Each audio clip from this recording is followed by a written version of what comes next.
Good afternoon, and welcome to Socrates Garrett Live. We're broadcasting live from right here in Jackson, Mississippi. Mississippi, the great state of Mississippi, where the weather is always good. I always say that here the air is a little bit cleaner and the grass is just a little bit greener down here in Jackson, Mississippi. In Mississippi in general, where we have the most fertile soil in the world. I don't make any excuses for that. I don't take that back at all. In Mississippi, we have the most fertile soil in the world. It's akin to the soil that you would have found on the Nile River. And you know, on the riverbanks, the soil is always more fertile because of the overflowing of the rivers when they bring the sediment and they bring all of the richness to the farmlands. So in Mississippi, we have what's called the Mississippi Delta. The Delta ranges all the way from Yazoo City all the way up to Clarksdale, Mississippi, and to the mouth of Tennessee. Where the land is flat, you can see hours and hours. You have no hills. It's just perfect for growing anything that you want to grow. The soil is dark in color and rich as it can be. You know, we always said the darker the soil, the richer the soil is and the ability to grow anything on it. And that's what we've been blessed with in the Mississippi Delta.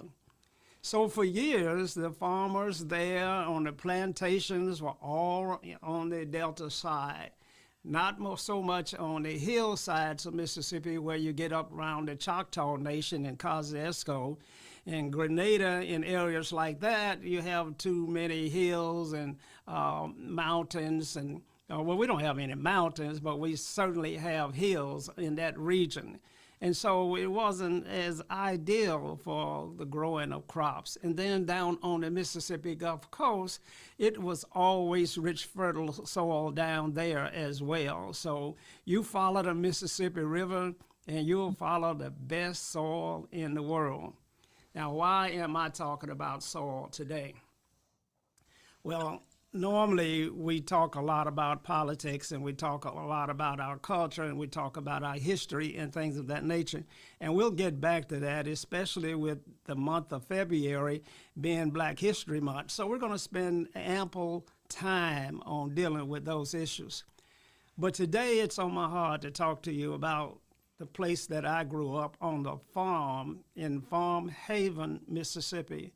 That's east of Canton and west of Carthage, somewhere in the middle, 16 miles east of Canton, 16 miles west of Carthage, where we had our own farm. So we got up every morning.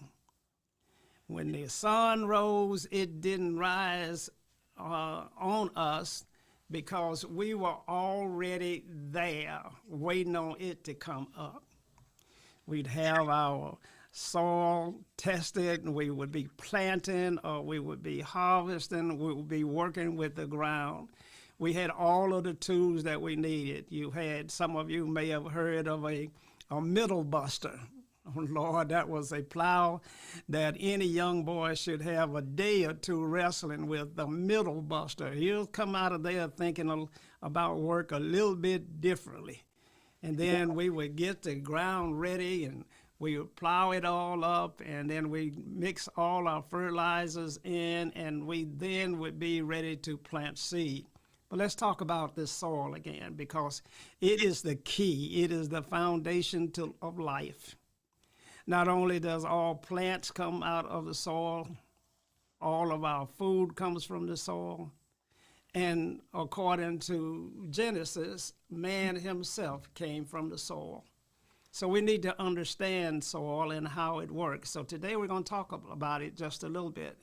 Now, my job here as the proprietor of this studio is to train hosts that are able to talk about soil and other things and what it means. We have a tremendous amount of farm activity in Mississippi, as I mentioned, with the Mississippi Delta being the base.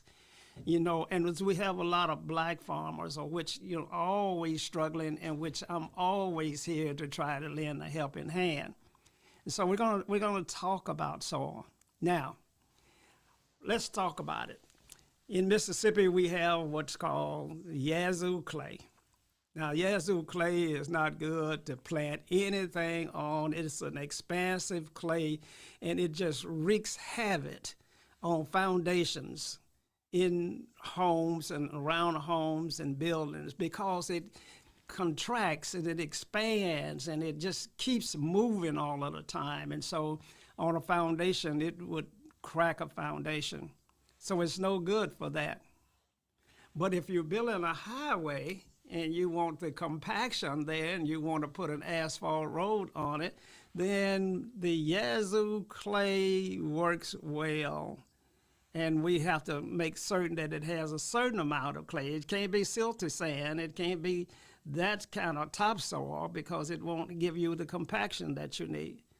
So soil has different applications, and so we take a look at it. You know, we want to know, what is the moisture content of the soil? It's critically important that we understand that. What is the pH of the soil? It's critically important that we understand that. And so we look at the plasticity of the soil. So these are the things that we have to know and the farmers have to know when they get ready to choose where to put their farm. Like everything else, you know, once you have chosen the site and you verified that the soil is of the kind of soil that will grow crops and plants, then you're about the business of preparing the soil for planting. Now, we always prepared our farms for planting in the spring. And so come April, we want the land ready for planting. That means at the end of March, and I'll get this now, March is cold and windy, but at the end of March, we start preparing that soil because when the spring comes in April, when we have all of the April showers, all of the rainy season, you want your soil, your plants in the ground on the first day of spring. It's critically important that we get that. And so then you do all of the preparations. You go by and we do what we call land the crop by, and all of the soil is around the plants as they come up. And we spend an ample amount of time fighting grass. You know, grass is a plant and it grows extremely well. Sometimes it grows too well. And so we have to deal with that. And then we get all of the grass out and then we wait for the plants to do their thing. And Lord, we see that stalk coming up out of the ground. Farmers are going to be walking that field. They're going to be walking it every day looking for the first sign of a plant or leaf penetrating from the soil. That is a great day when you see things begin to sprout and to come up, and the seeds that you planted have germinated now. They have the heat, enough heat was there, and so those seeds now are bursting open and coming forth through the soil. Now, when you see that, you say that's a great day. We're going to have a great crop if the good Lord will bring us a certain amount of rain and a certain amount of sunshine. Then all we have to do, like nurturing a child or guarding against an infant, all we have to do is protect that plant now from all of the parasites that want to feed on it and destroy my crop. And so in Mississippi, back in the day, I know many of you heard about the trouble that farmers had with the boll weevil. He was a dirty, low-down parasite that would destroy your farm. And then nematodes, parasites in the soil attacking the roots of the plants. And we farmers are fighting with that every day. And you've got to have a certain amount of rain, as I mentioned. That's why we jumped to spring in the rainy season, because you have to have rain, and the plants need that to nurture and to grow. You fight the parasites, you did all of the things right, you expect a great crop.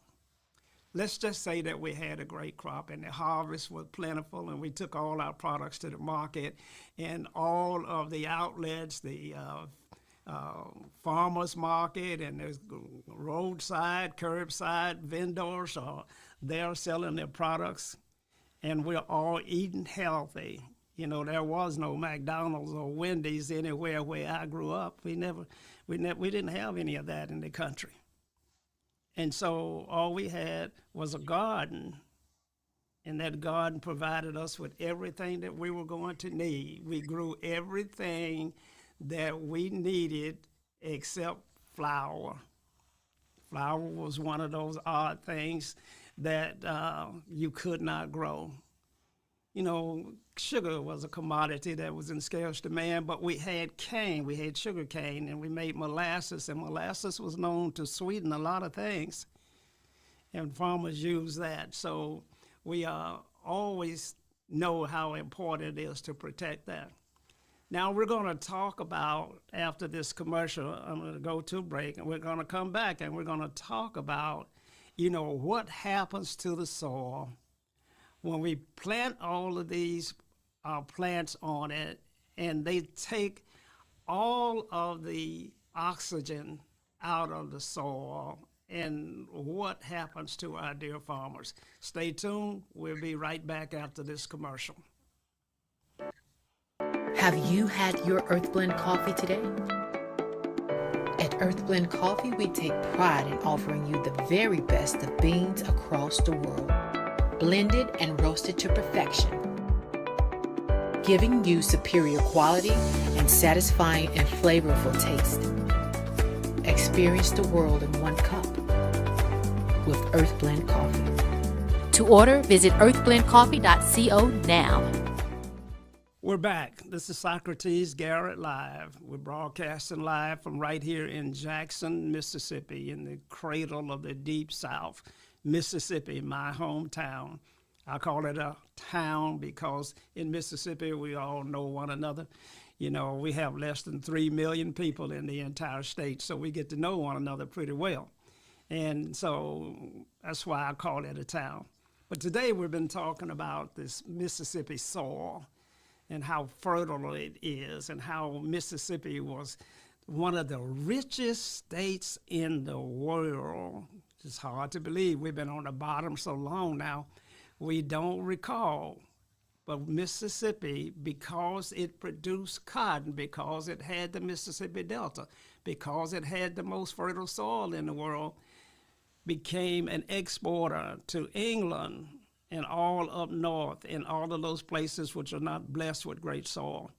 And so from that reason, Mississippi was a very wealthy state, so wealthy and was able to produce so much from the great soil that it had until it didn't have enough workers to take advantage of the yield that the soil was given forth, and so introduced that horrible thing called slavery, because we needed workers down here to work the farms and the plantations. And we're going to talk about that at another time, but we want to talk about the soil itself and how it works.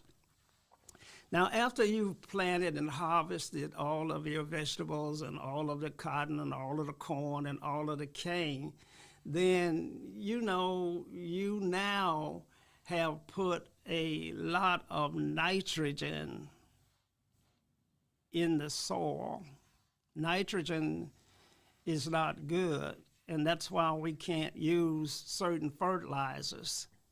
We can't use chicken manure, for example, because it's so highly concentrated with phosphorus and nitrogen until you can't use it as a fertilizer, because the plants can't grow from that base.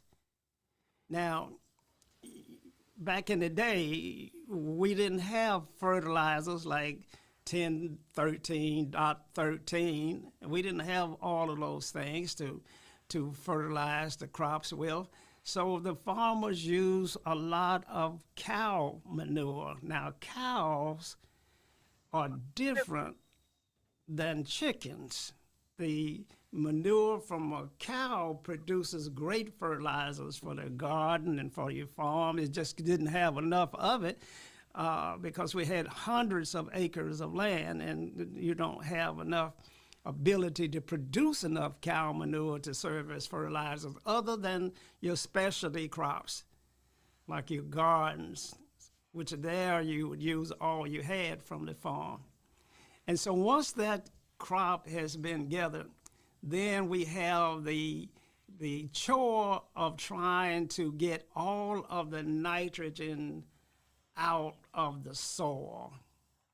Now keep in mind, go back to the 6th grade or so when they were teaching you chemistry, etc. Plants feed off of carbon monoxide and they give off oxygen. That is the cycle of life.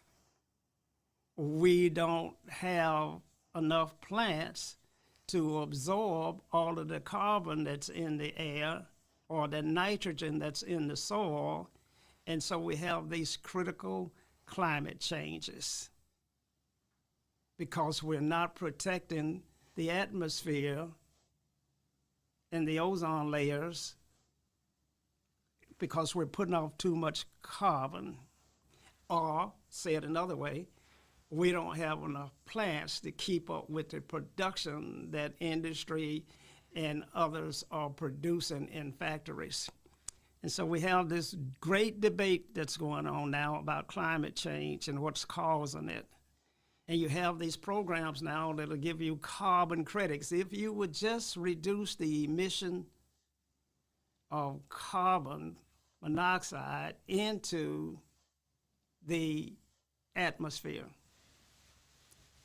Now, let me back up. I don't want to get confused here on carbon monoxide and carbon dioxide. I don't want to get those two confused because one is coming from a car engine and one is coming in terms of what this plant is feeding on. So, but we have to understand this cycle is critically important that we get this. So the programs now will pay you and enhance you that if you will plant certain plants, longleaf pines, for example, if you will plant trees which will reduce the carbon imprint, we will pay you, and it's called carbon credits.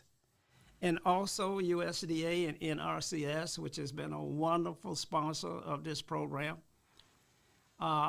will keep its wetlands free so that we don't bother the soil and the places that our animals, our birds and our fish and our traveling geese have to stop somewhere on their long flight.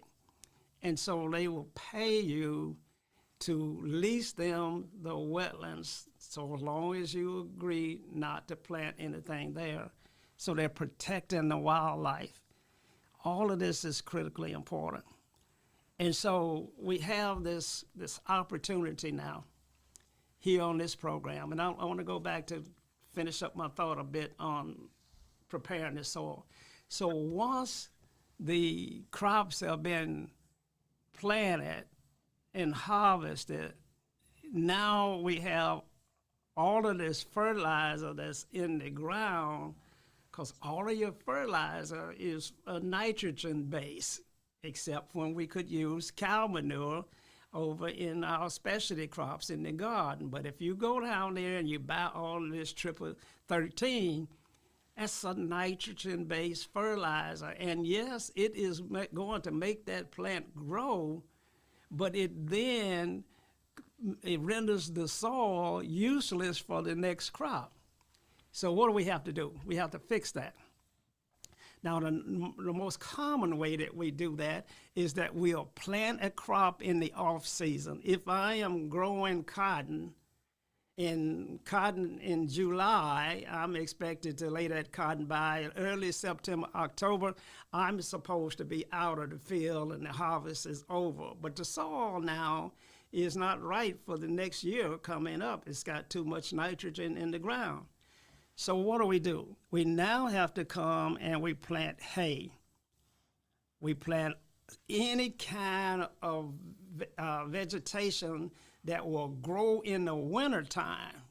You see, certain cotton won't grow in the wintertime, soybeans, etc. So, but hay will. And so we play that winter ride that you see the grass. It works in cold weather in the soil. And so we now have to plant hay. We plant hay twice. We want 2 harvestings of hay during our season. Why do I don't need that just because I can sell hay to the farmers in Texas that are experiencing the great drought. I need that because I got to pull the nitrogen out of my soil. So I plant hay in October, November, and I harvest that hay. It pulls the nitrogen out of the soil. I do it twice that year. Then the soil is ready to receive the plants in the next spring that's coming up, and you can now apply the nitrogen again to that soil to give you a great season. These are the things that we are talking about in soil conservations, and we're sharing with our farmers.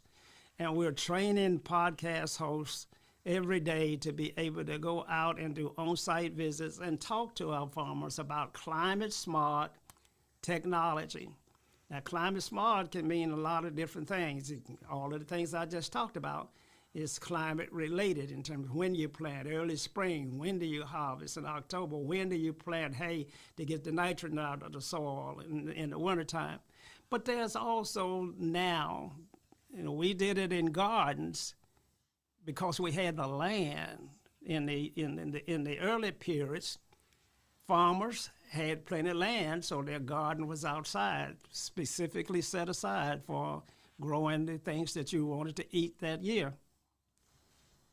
Now, we don't have that kind of land, and most of our people are in the urban areas, so we now have to have climate-smart technology. So you see a lot of these greenhouses popping up all over the state, designed to give you, to protect you from the climate. They can be air conditioned. Some plants require air. They can be heated, keep the temperature sound inside of the greenhouse. You can have your irrigation in there, and you can grow all year long in your greenhouse. So you'll see a lot of that that's popping up all over the state. That's climate control technology. That's what that is. Now, greenhouses still take up a lot of space and a lot of land. So you don't see a lot of greenhouses in city limits. So you still have to have land to do that. So what you'll see now is you'll see this technology and this climate control technology showing you how to plant in pots, how to plant in your backyard, how to prepare the soil in tires, in buckets, in bathtubs. Anywhere that you can have the space, you can now grow your own food, enough for your family to feed you all winter long until the next planting season comes when you can get back outside, or if you have a small family, it'll serve you all year long in that capacity.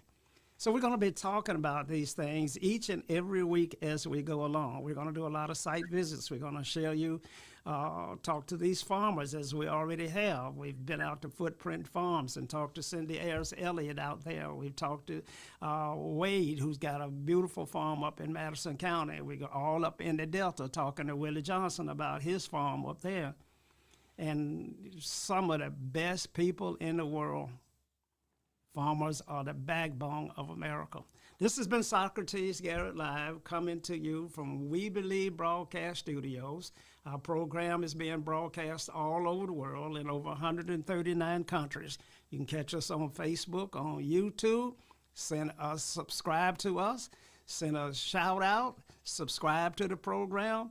Follow us. Check us out on Instagram, on TikTok, X, and we now believe that Twitter is in the house. So check us out there. Until the next time, stay safe, protect the soil. Good day.